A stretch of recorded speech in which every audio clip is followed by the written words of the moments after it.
Welcome to China Considered, a podcast that brings fresh insight and informed discussion to one of the most consequential issues of our time, how China is changing and changing the world. I'm Liz Economy, Hargrove Senior Fellow and co-director of the program on the U.S., China, and the World at the Hoover Institution at Stanford University. Today, we're going to explore China's clean energy dominance and what it means for the rest of the world. It's a topic that's generated a lot of heat, no pun intended, because of its enormous trade and investment implications and for its ramifications for addressing global climate change. To help us make sense of these issues, we're very fortunate to be joined by two renowned experts, Dr. Joanna Lewis and Dr. Scott Moore. Joanna Lewis has studied China's clean energy sector for over 20 years. Her most recent book is Cooperating for the Climate, which came out in 2023. And Scott's a professor of practice at the University of Pennsylvania. His most recent book is China's Next Act, How Sustainability and Technology Are Reshaping China's Rise and the World's Future. That was published in 2022. Welcome, Joanna and Scott. Great to be here. Likewise. Thank you, Liz. All right, so let me start with you, Joanna. We hear a lot about China's global dominance in the clean tech sector. You know, you've looked at this issue for 20 years. You wrote that great book on China's wind power. I think I might even have blurbed it or reviewed it or something. I remember reading it and just thinking, this is so terrific. But talk, so there's practically nobody who's probably followed this space for as long and as in depth as you have. So just start us off. What does that mean when we talk about China's dominance in clean tech? What does that look like? Yeah, I think dominance can be defined a couple of ways, right? I think it tends to refer to the technologies themselves. And of course, China, holds a significant share of the world's manufacturing capacity for almost every kind of key clean energy technology that we think about. So they have, at least 60% of manufacturing capacity for solar PV, wind, batteries. Even higher for a lot of components. They produce over 90% of solar modules, over 80% of wind turbines last year. So this is what creates this sort of situation where China's, controlling a lot of these key supply chain components and is really dominant in the production of these technologies. But another way I think to think about dominance is in terms of their domestic markets, right? And China has the largest domestic markets in the world for these products, right? So again, solar, wind, but also now batteries, EVs. And it's somewhat not surprising that because they have these massive now domestic markets that they've also opted to build up large manufacturing sectors, right, to meet this demand. So, Scott, I guess you probably generally see it the same way, but what else, when you think about dominance, maybe China's dominance globally, what does that sort of suggest to you? Absolutely, and would certainly echo the endorsement of Joanna's book, which I continue to teach in my classes. I think the only thing I would add is that this has particularly attracted a lot of attention of late, including just over the last couple of weeks with the rare earth export control regulations that China announced, is the supply chain. So if we talk about kind of dominance, it's not only market share, but it's also kind of a dominant position that's held by Chinese firms in most segments of the supply chains for clean energy technology. So in addition to kind of the final technologies themselves and the market share that Chinese producers have in those technologies, it's also a dominant position in most of the upstream segments of those supply chains. And that's something that I think is attracting a growing degree of attention and concern from the private sector and from policymakers outside China. Yeah, you raise an important point. So let me just push you a little bit on that. I have to say, I wasn't surprised that China put the sort of export controls, the licensing restrictions on for exports to the United States. I was a little bit more surprised that they made this a global policy. What do you think sort of impelled them to do this? It seemed like a really almost going nuclear kind of option. Well, maybe I can start, and I'm sure Joanna will have some thoughts as well. But I just came back from China. I was there last week, and certainly this was kind of the main policy topic of conversation. Unsurprisingly, the regulations were announced shortly before I landed. And Chinese interlocutors were pretty clear that, as you kind of alluded to, this was a sort of unsurprising move in response to perceived kind of provocations from the U.S. side in particular, during the trade talks and in the lead up to the now seemingly postponed summit meeting, or at least a high level meeting between President Trump and Xi Jinping. That it was an attempt to gain leverage and to kind of signal China's determination to take a strong position in those talks. That being said, I agree with you that I think both the scope and the timing of the regulations seem to me to be kind of a bit of an own goal. I think, at least for now, this was probably China's strongest card when it comes to trade issues, and certainly economic statecraft.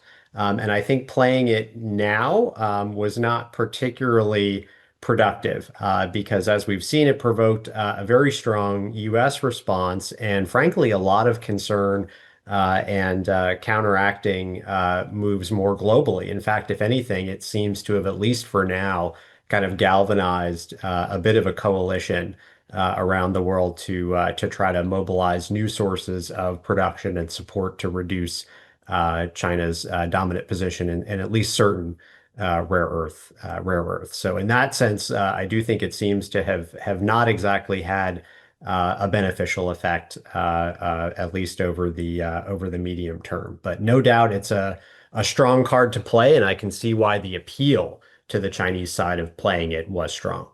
Yeah. I mean, Joanna, what do you think? I mean, why go global with this sort of, set of controls? And they're pretty severe controls. Yeah, I mean, I agree with what Scott just said, and I think, I mean, there's really, I think China feels sort of under attack in many ways, like, where you have the United States and several, in the EU as well, and others sort of putting in place all these tariffs and other restrictions on foreign ownership, Chinese investment, right? And so there, as Scott said, I think they're sort of looking for leverage in these ongoing trade negotiations. And the clean energy technologies we're talking about are really front and center here. They're not the only industries at play, but really, I think China has staked a lot of their sort of future innovation and global market, sort of dominance, as we talked about, on these technologies. And so it's going to be interesting to see how different countries also position themselves sort of vis-a-vis China and the United States as we see sort of bifurcation across supply chains. Yeah. So let me just take us one step back and ask Joanna, how you think China got to this position of dominance, in these sort of clean green technologies? Like, what about China and its model enabled them over the past decades to arrive at this sort of position of supremacy? And I have to say, it's been astonishing to me because, as you both know, this is an issue, sort of China's environment and clean energies are issues that I also have been very interested in for many years. And so it's been, funny to me to see how many people think that China just woke up one day and all of a sudden was this clean tech monster, when actually, it's the product of decades of investment in human and technological, resources. So talk a little bit about the China model. Like, how did China get here? Yeah, I mean, I think that you're right that this has been a long time coming, and a really strategic, concerted effort over really 3 decades now.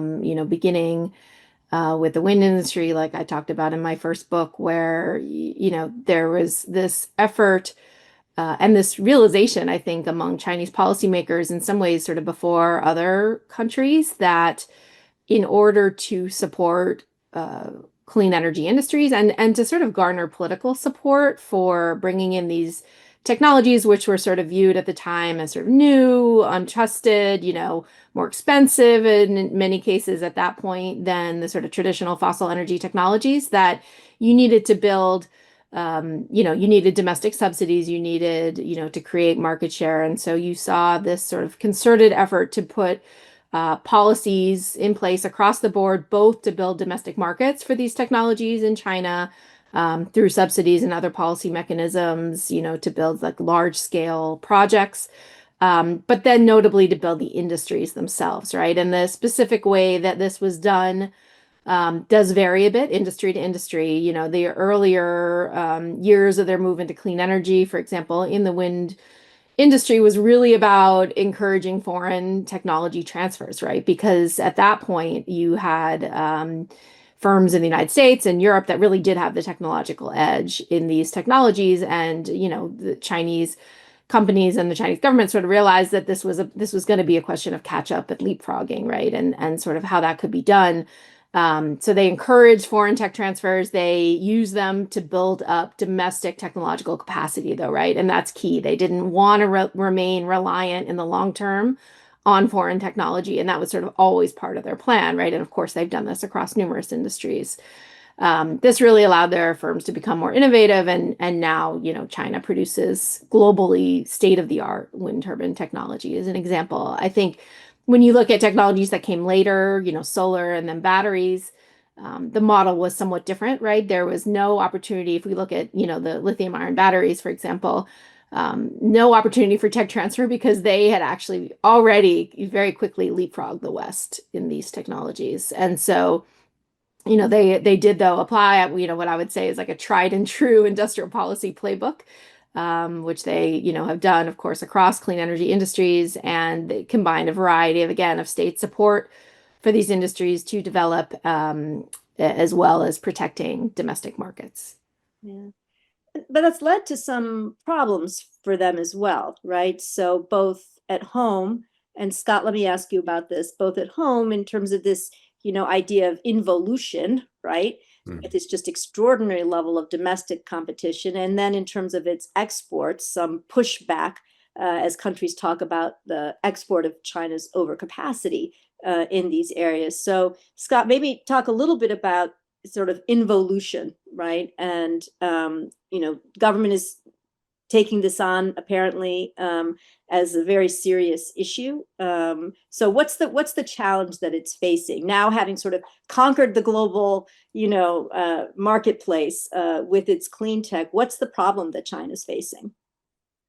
Yeah, well, absolutely. And I think if there was like, word cloud for like the Chinese economy and like a word of the year as it pertains to China, it would certainly be Neizhuan, which, as you say, is commonly translated as involution, although I confess my grasp of that is pretty tenuous in the English language. Before this, I started to read about it. I'm like, what is that exactly? I guess I missed out on some basic biology. But anyway, this is really a key kind of feature of certainly China's clean tech sector, but also, as Joanna kind of alluded to, more broadly in the Chinese manufacturing and industrial sector, where one way of interpreting it is that the industrial policies that China has used to support clean tech and other sectors have in some senses been too successful in producing a lot of excess capacity and markets that are frankly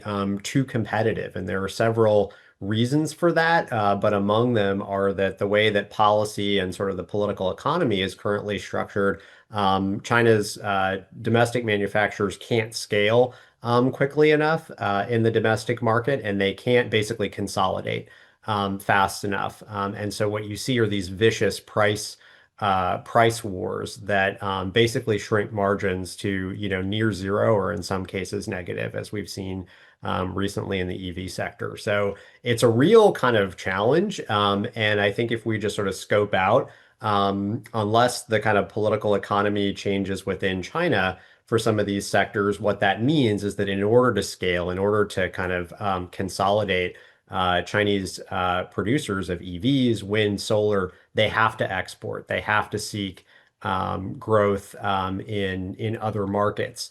The problem is that because of geopolitics, China has been, in particular in the clean energy sector, increasingly shut out of a lot of the most developed, most valuable markets.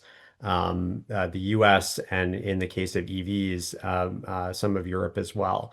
And so that means that China has to seek that export-led growth in the global south.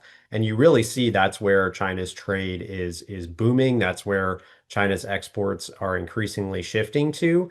But at present, those markets aren't quite valuable enough. They're not quite sort of developed enough to absorb all of that capacity and to kind of make up for the increasing restrictions that Chinese producers are seeing in the developed markets. And I might also just kind of add that I mean, this has been around for a little while, but we're kind of starting to see a few more cases in places like Turkey where there does seem to be growing opposition to Chinese imports in, again, particularly sectors like EV, where they're otherwise very competitive, but we're kind of starting to see political opposition to some of that. And I think that's a real kind of warning sign for Chinese firms. And I think what all this adds up to is there is like a kind of geopolitical premium for China's clean energy, clean tech sector that didn't exist 5 to 10 years ago.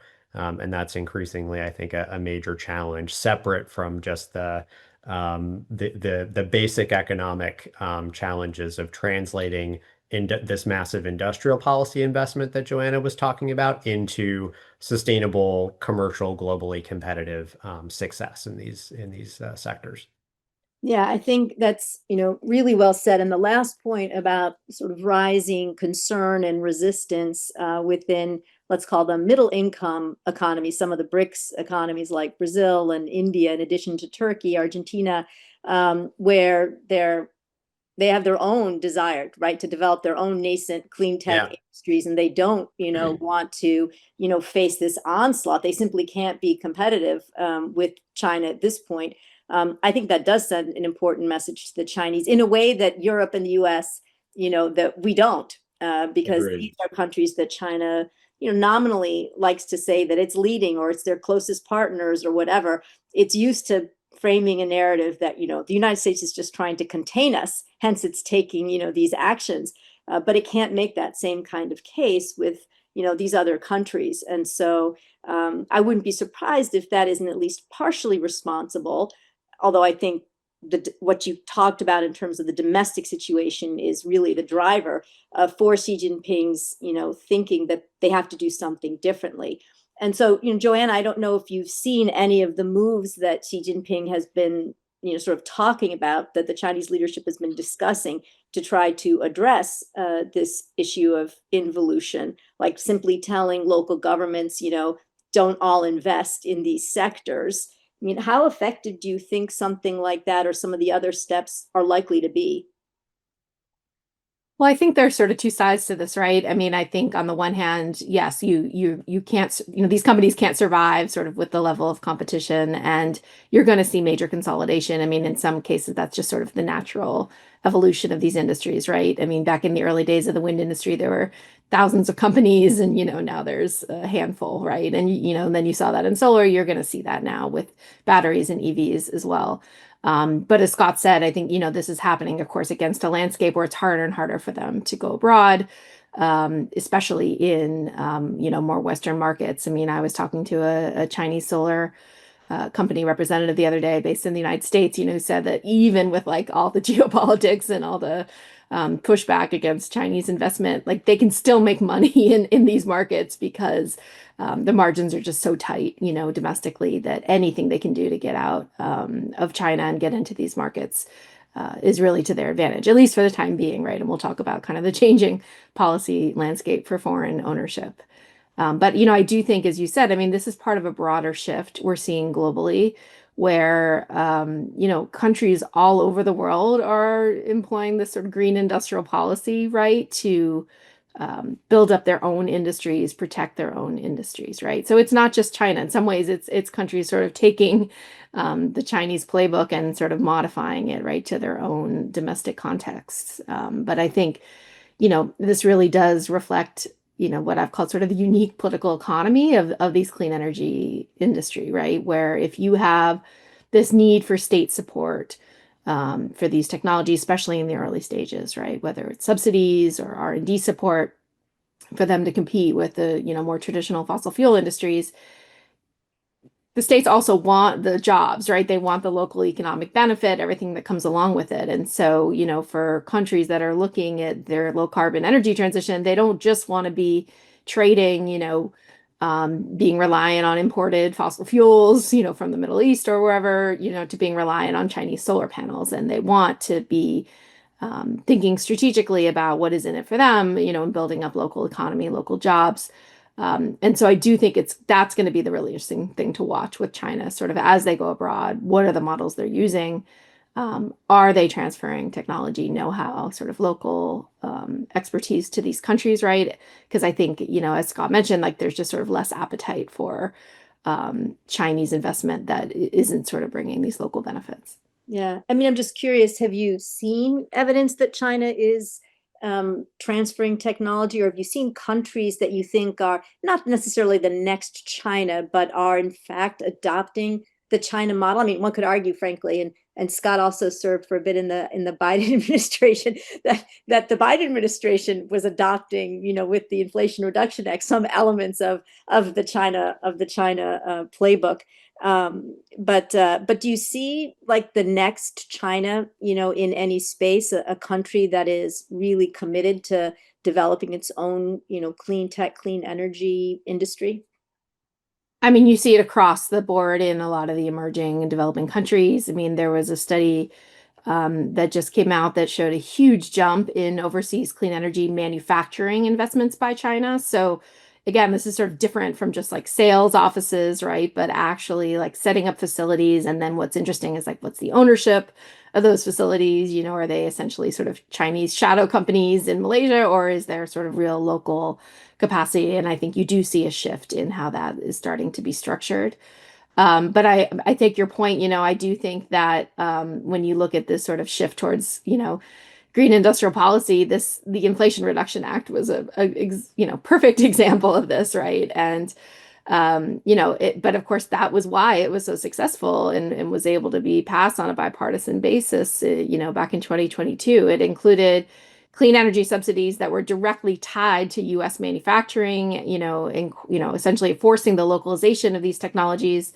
My first book talks all about the local content requirements, Right. that sort of push these technologies. That there's differences, I'm not gonna say that there aren't, very different ways, right? That of course the U.S. goes about doing this than a country like China. But the idea was to bring these manufacturing facilities back to the U.S. from China, in the case of wind and solar, or invigorate, new industries in the case of EV and batteries.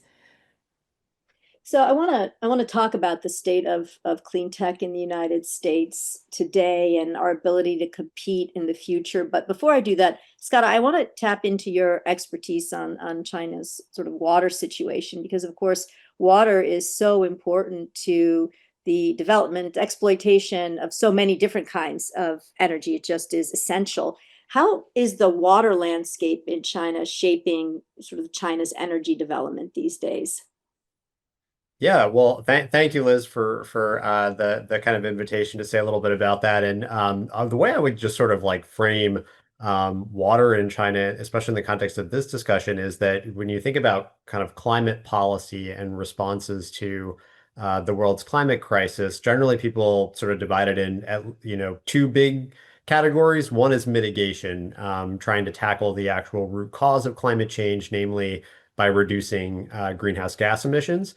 And then there's basically just trying to deal with the climate change that is already happening and that's sort of built into the system. That's adaptation. And really, a lot of China's investments in water resource management, I think, can be usefully seen in that sort of climate adaptation lens. It is kind of worth noting that for China in particular and the sort of global climate agenda more broadly, it's really been shifting over the last 5 years or so, increasingly towards adaptation. Partly, I think, actually, as a response to the fact that most of the world's big economies and emitters at this point do have long-term decarbonization commitments in place. Obviously, lots of questions about how you get there, and we can maybe return to that in the case of China. if it's of interest.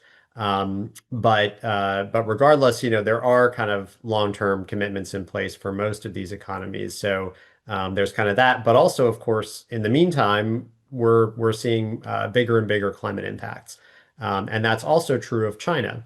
All the way going back to when China first really entered into international climate diplomacy, one of the big talking points was that China is one of the countries that's most heavily impacted by climate change, and that as a developing country, that's really of special concern.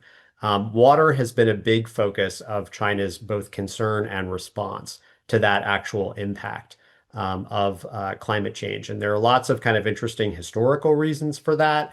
Also, kind of a weird percentage of China's senior leadership, most notably Hu Jintao, had a background in hydropower engineering or irrigation. Irrigation, incidentally, was like also a kind of weird fixation for Zhou Enlai. But regardless, that kind of water has played like a big kind of outsized impact. And just very briefly, a couple of the things that we've seen in that space that's sort of relevant to adaptation and climate resilience. China's built a ton of big dams over the last 40 years. And those have lots of concerning local environmental and social implications, but they do generate a lot of electricity. And actually, hydropower, despite the enormous growth of wind and solar, hydropower actually accounts for the single largest share of non-fossil energy in China's energy system. So it's a very significant source of electricity. First of all, of very low carbon electricity for one thing. Secondly, that adds up to a lot of water storage capacity, and that's really helpful in times of water shortage or drought. The frequency of which is one of the manifestations of the climate impacts that China is seeing. So you kind of add all that up, and it's actually a really kind of interesting asset in some ways for adaptation capacity. One final thing I'll just mention is that China also is a little bit unique globally in the amount of effort that they've invested in doing what are called interbasin water transfers. And this is basically the idea of, typically you have a river that has a sort of very large catchment and it all flows to the sea along basically the same path. Interbasin transfers link different basins so that you can transfer water artificially that wouldn't connect naturally. China has installed the world's largest interbasin transfer network, and that has actually had some really beneficial impacts. One meeting I had during my recent trip was about groundwater levels in Beijing used to be so low that people were really starting to be concerned that they would have to import water from elsewhere. But thanks to this interbasin transfer, the groundwater levels are now back up, and that's been really helpful for all sorts of ecological and economic uses of water. So just to say, kind of big investment and potentially a really big contribution or asset in terms of adaptation to climate impacts. That's really interesting. I have to say, my research, my work was much earlier than this, and so on these issues. And I remember when the sort of water shortages were a serious constraint on things like China's ability to do fracking, right? Yeah. So I still had in my head that somehow the limitations of China's access to water could be constraints on their energy development. But it seems to me you're saying they've largely solved most of these issues, partially in response to what they perceived quite rightly to be a very significant threat from climate change. Do I have that right? Well, I would say, there's still lots of challenges, particularly in parts of the country. So it does remain a constraint. Lack of water does remain a constraint for fracking in some areas. Availability of water for cooling is also a constraint in for power sector development in some places. But I think what you can say, or what I could say at least, pretty in a pretty confident way, is that China has of any large country, China has invested way more effort into thinking about how to manage and sort of allocate and govern its water resources more kind of in a more coherent manner than any other country. And I do think as we, think about the acceleration of climate impacts, most of which I will point out do have to do in one way or another with the distribution and availability of water. That's a really significant asset, and I do think it positions China, kind of in some ways in a better position than a lot of other large countries that face similar challenges. Yeah, Maybe if I could just jump in, absolutely. just one thought on this. Scott is, of course, the expert on water, but one thing to keep in mind is that with climate change, you're going to see more frequent droughts, right? And we did see in China, prolonged droughts in 2022, 2023, right? In some of the hydropower rich regions, forced, essentially like emergency ramp ups of coal generation. And so I think that's going to be an issue in the long term, right? Where if they're sort of reliant on hydropower as part of their, so-called new energy mix or, low carbon energy mix, looking for the sort of less climate affected technologies, right? Like wind and solar will be part of the overall shift away from coal. Okay, I want to come to climate in a minute, but let me ask, and let me leave this open to either one of you. I'll start with Joanna, but whichever one of you feels like you want to tackle it. What about the U.S.? Now, three of us are all kind of China, specialists, but obviously, we both care deeply about what takes place here in our own country. Where does sort of the clean energy, clean tech industry stand right now? We have President Trump, who clearly places a lower priority on this, to say the least, than on, big return to fossil fuels. What does that mean? Are we basically out of the clean tech race and space, or do we think companies are going to continue to remain committed to, moving forward, because that is the direction in which the entire rest of the world is moving? What's your sense for, do we basically say game over and walk away, or do we think about how we continue to compete, how our companies can position themselves still to be, if not leaders, at least globally competitive? So Joanna, if you have some thoughts, and then Scott. Yeah, I mean, I think that, it's not so much a question of the United States sort of giving up, right? But I do think that the US needs to rethink our industrial strategy. I think first, we really need to be more strategic about how we compete with China in this space. And, assuming we decide we want to, right? And this is sort of the question right now here in Washington. But I think, there are certain areas where US industries are not really well poised to compete, like mass producing crystalline silicon solar modules, right? Probably also not in lithium iron phosphate batteries. So I think, we need to be smarter about looking for opportunities in emerging areas.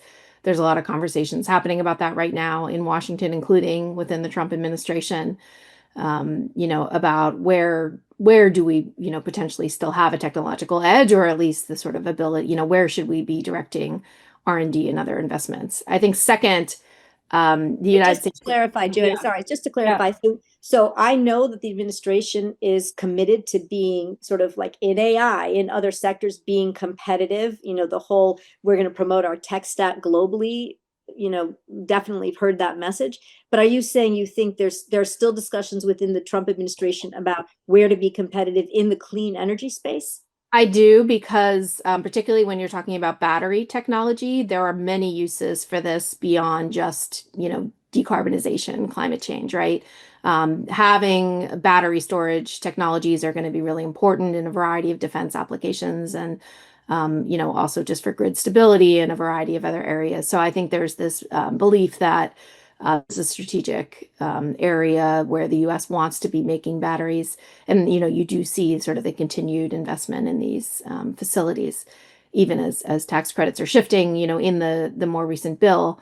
You saw tax credits removed for wind and solar, but maintained in batteries and some other areas. So I think, the other piece of this is how the U.S. rethinks our strategy for partnering with foreign, including Chinese companies, right? And this is a little bit more sensitive, but again, you see partnerships now between Chinese and US EV companies, right? Auto companies continuing in the Trump administration that had been put on hold during the Biden administration.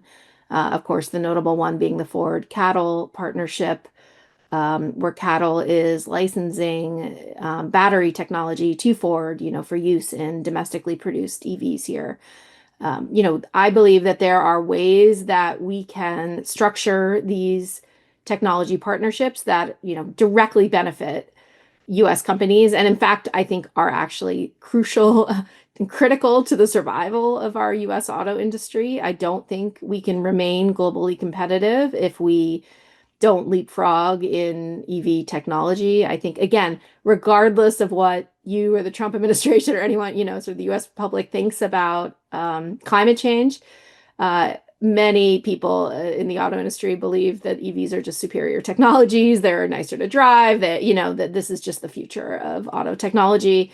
And so, I think we need to be much more open to how we think about these partnerships. There's a lot of ongoing discussion about restrictions on foreign ownership and, increasingly new policies mentioned, every day it seems, whether it's, coming out of Treasury or Defense or, and sort of how we're thinking about Chinese companies investing here. And I don't want to say that there aren't real security concerns that, need to be considered, of course, but I do think that it's not one size fits all. I think we can be very careful about how these partnerships are structured, and that there's not, there are plenty of areas where it makes sense for this cooperation to continue, and it's not just about the hardware. The last thing I'll say, right? Like China is becoming so advanced on like battery swapping, battery recycling, these are areas where it's not just about IP or right. It's about kind of learning best practices.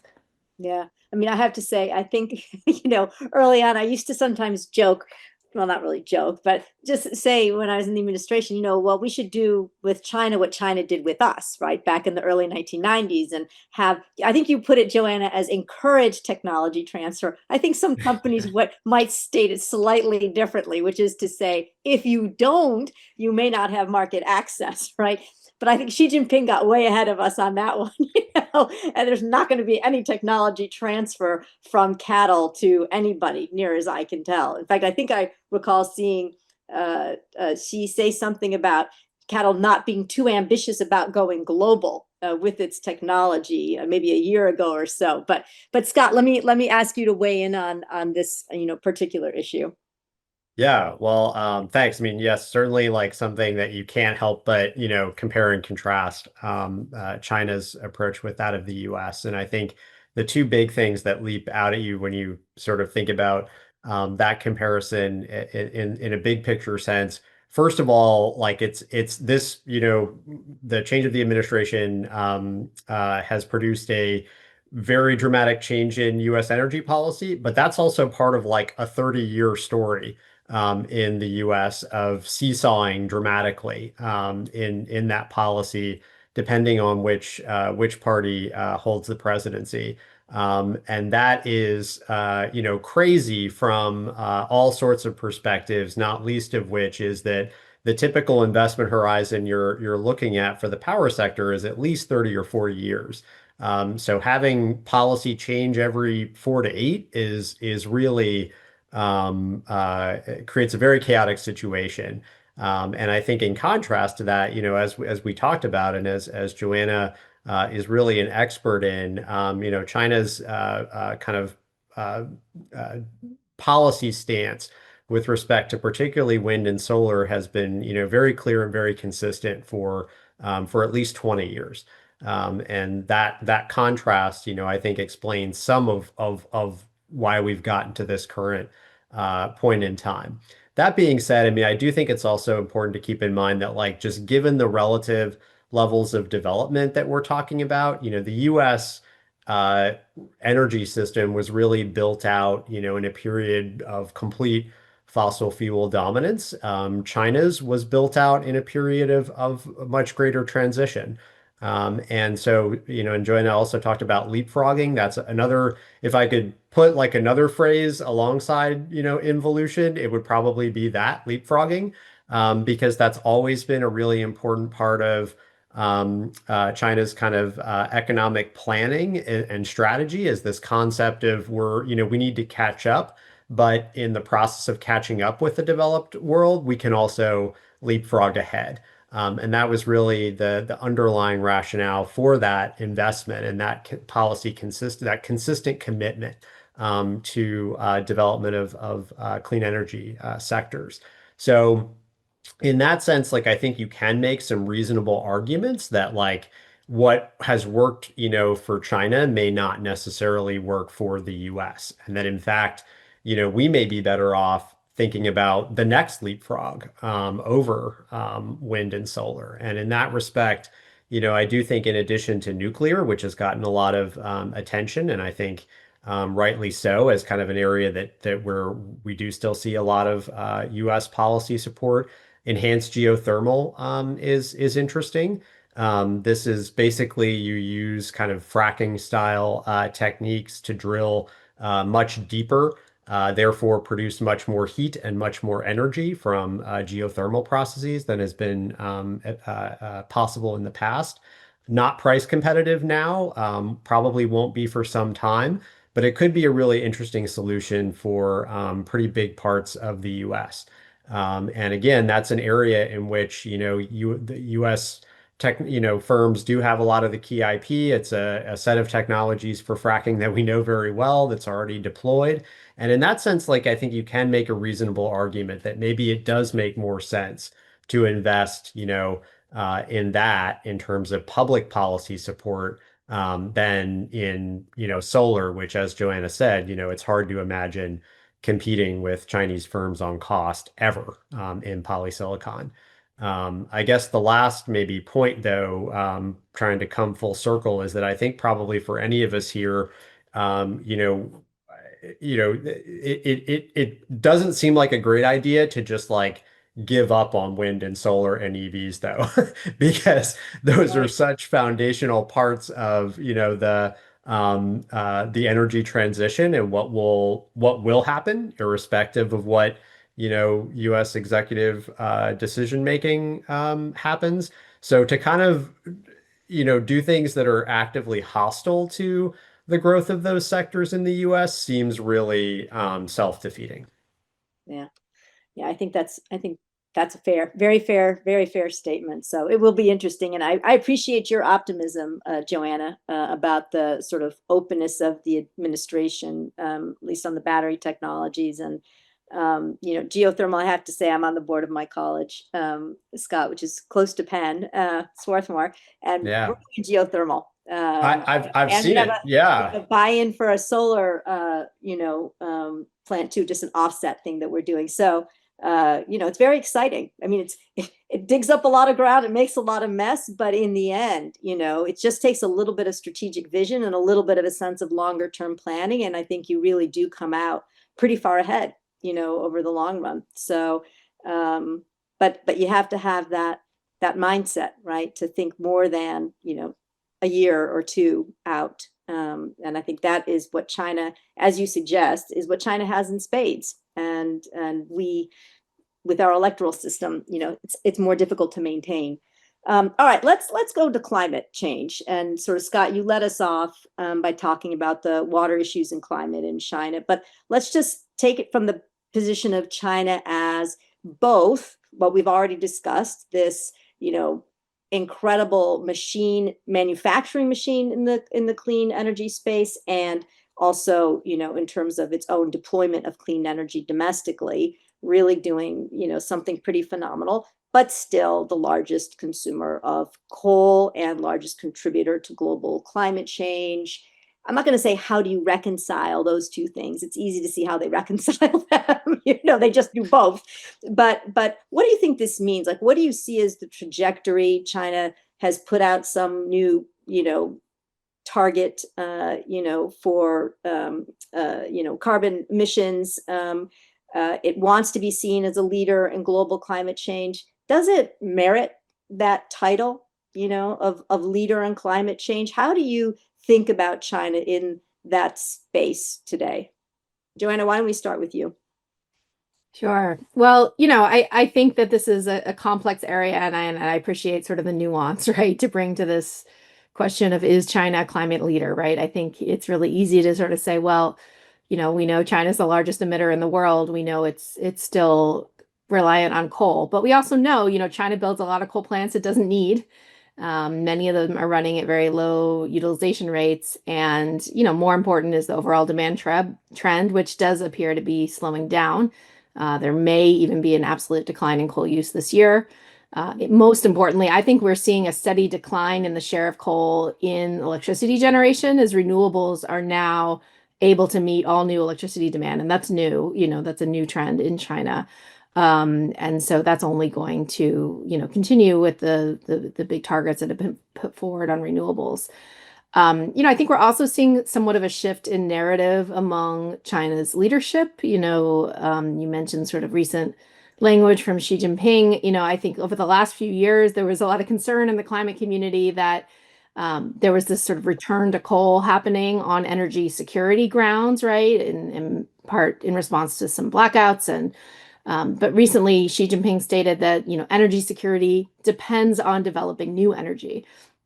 And this is, I think, again, is somewhat of a new narrative and a positive shift in the rhetoric, recognizing that, of course, actually, there is no more secure energy source than renewables. It's inherently domestic, right? And I think when we talk about climate leadership from China, it's a complex term, right? And there's more that China needs to do to reduce its overall emissions. But the role that China's playing, as we've already, started to talk about, in shaping the decarbonization pathways of the global South, the emerging economies, developing world, is arguably the most important signal of their climate leadership today. Not long ago, I would argue China was sort of hiding behind other developing countries, right? Of course, saying, they had no obligation to reduce emissions. We've all followed this, right? And now we really see them positioning themselves as a leader, if not a global leader, definitely a leader of the global South, where from a climate perspective, this is where the majority of future emissions, are going to be coming from. So, I think we saw, over the last decade, China really using the Belt and Road Initiative and other mechanisms to essentially build coal plants abroad, right? And this was a huge problem because you had China sort of signaling to the rest of the world, do what we did and use a lot of coal. But now I think they're sort of selling their more like clean energy roadmap, right, to the developing world. I wrote in my last book like about how Denmark, sort of sells their energy transition strategy as part of their climate diplomacy. Now you have China doing the same thing, where you see this real change in in how they are exporting to other countries, and even this is now, I think, starting to translate into shifts in domestic policy in these countries. Like there was a report that just came out showing that new coal plant proposals outside of China are at an all-time low. There have been announcements of project cancellations in Thailand, Kenya, Uzbekistan, other countries. And again, this isn't just because of, what China's doing, but they've played this really important role, right, in bringing down the cost of these technologies, as we talked about.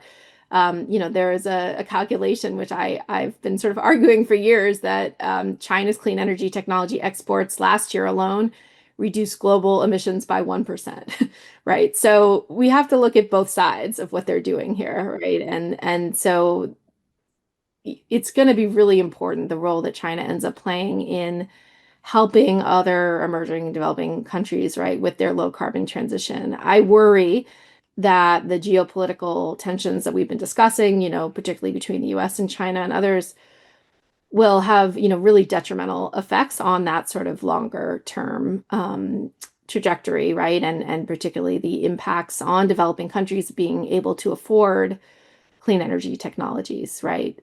As, something like the IRA is trying to bring back, manufacturing to the United States, that will increase costs of these technologies globally, right? So we have to think of the global impacts of any industrial policy strategy in this country or elsewhere, I think. Yeah, I would just note, really important points. I do think there's a little bit of a chicken and egg on the issue of the sort of cancellation of coal projects and China's, pullback, because of course, I think it was 2022, 2023, China said, okay, no more exporting coal-fired power plants through the Belt and Road Initiative. But actually, if you look, you'll see that many countries prior to that, that signal were already canceling the coal-fired power plants. So a lot of the push, I think, came and why China made that move was not only pressure from, the US and others, but was actually because other countries were saying, we don't want these. Bangladesh, actually Kenya was before, right? Protest around a coal-fired power plant that China was trying to build with the Kenyan support. Don't get me wrong, wasn't imposing the coal-fired power plant, but protest, I think it was either in or near a World Heritage Site, so I think that actually China got the signal from many emerging economies that they did not want coal-fired power plants, and that helped push Xi Jinping. Maybe he was already moving in that direction, but I think it helped push Xi Jinping. No, I think that's right. I mean, it was 2021, and Yeah. I think that is right. But with that said, right, like these countries were still building coal plants, and there's sort of a variety of uses, right, including like captive coal and other areas that are sort of being less addressed by this. But at the end of the day, right, it's about economics, and there's just not a lot of economic rationale to invest in a 50-year coal plant, given the So, Joanna, aren't we doing it anyway? So I'm sure there must be. Except in the United States, where of course we're trying to revitalize this important industry. Scott, you want to add anything to China as a climate leader? Well, you'll note how qualified the statement that I'm going to make is, but it's something I have repeated fairly often. So I think China has probably done more than any other, you know, large economy at a comparable stage of development to reduce its impact on climate change. However, there are a couple of, really important aspects of that to keep in mind. Number one, China is a very carbon intensive economy, even relative to other developing economies. So its carbon intensity is twice that um, of the kind of average for a couple reasons. One, as Joanna mentioned, and I mean, as you have documented extensively too, Liz, China uses a ton of coal. Coal has been 60% of China's electricity consumption for decades. And in fact, probably the best news on climate that we've had in a long time is simply that percentage has decreased from 60% to 55% in the last 18 months. That alone, is probably the best climate news we've had in a long time. And that just goes to show you, how significant China's emissions are and how significant coal is to China's total emissions. It's also true that because China, kind of even getting back to the first part of our conversation, China has such a kind of dominant position in manufacturing and the most heavy industrial sectors. That also means that its carbon intensity is higher than most other countries. I think Poland and South Africa are among the only ones that compare, at least among large economies, in the carbon intensity. So it has a very kind of high carbon economic model, if you want to think of it that way. And that's very problematic, obviously. So if to the extent that China, could be called a climate leader, it really has to do something about that. And I do think, as we've talked about, the massive renewable capacity growth certainly gets you further to that goal. But it's pretty clear to me that China's energy policy is really an all of the above one. You're going to have an energy mix that includes fossil fuels, well into the foreseeable future. Worth noting that China's long-term decarbonization net zero target is a net target and includes sinks like afforestation that we don't yet know exactly how net that will be in 2060. So it kind of really depends how you define leadership, but certainly China has a long way to go to to kind of do what it would need to do to keep us on track for our global climate goals. And maybe just to complete that statement, because I do think it's significant, China did recently release its intended nationally determined contribution. Joanna and I were at a meeting a few weeks ago where that was the topic of conversation. So we may want to briefly, kind of get into her perspective on it. But just very briefly, the headline from that commitment was that China will reduce its emissions by 7 to 10%. By 2035, economy-wide, all greenhouse gases. That's actually the first time that China has pledged to specifically reduce its emissions, so a specific emissions reduction target. That's really significant. It is not in line with our kind of, overall climate targets, certainly of limiting global average temperature increase to well below 1.5 degrees, but it is very significant from a policy standpoint. So it's again the on the one hand, on the other hand. Yeah, very important, and really appreciate the nuance that both of you brought to answering that question. So we're almost out of time, unfortunately. So let me just ask you each to answer one question, and that is, if you had President Trump's ear, and maybe one or both of you, do have his ear, what would you tell him to do in this space, either related to clean energy or climate or cooperation with China on climate? Like, what would be your number one? If you could just say, this is what you really should be doing, what would you suggest? Joanna? I don't pretend to have his ear, but I would be happy to suggest. I mean, I think there's sort of the lowest common denominator piece, which is what Scott just mentioned, that we are really shooting ourselves in the foot by sort of removing any progress, any support, and reversing any progress that we've made in the clean energy sectors that are going to be globally, necessary, not just for a low carbon transition, but they're going to be the, most economically competitive sources of energy in the coming decades. The cancellation of wind projects goes sort of against, we've tried for so long to get any inroads into the offshore wind space, for example, where the United States is just so far behind any country in the world. We should be looking not just to cancel these things, but to manage them, if there are true environmental impacts or other concerns. And I will say again, this may sound naive, but I do think that we are running out of time to keep the U.S. auto industry globally competitive. And the best way to do this is through some kind of deal with China. I know there's been a lot of, rhetoric again from the highest levels about, not allowing the sharing of sensitive technology and sort of, blocking what Chinese firms are allowed to do. But again, this is all up for negotiation, and this is all part of, China's leverage right now in this space. All the Chinese companies I've spoken to, they want access to the U.S. market. And I think there are deals to be made that could benefit both sides. Great. Scott? In the interest of being as quick as possible, make fusion work. There is no panacea to, averting dangerous climate change, but the closest thing to it would be getting commercial fusion.